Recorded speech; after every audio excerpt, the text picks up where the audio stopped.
पर्णं वैनतेयं च नागारिं नागभीषणं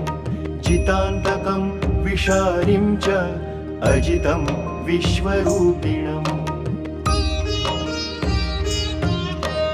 गुरुत्मन्तं खगश्रेष्ठं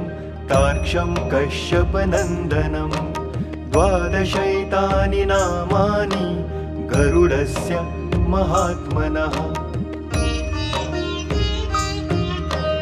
यः पठेत् प्रातरुत्थाय स्नाने वा शयनेऽपि वा विषं नाक्रामते तस्य न च हिंसन्ति हिंसकाः संग्रामे व्यवहारे च विजयस्तस्य जायते बन्धनान् मुक्तिमाप्नोति यात्रायां सिद्धिरेव च।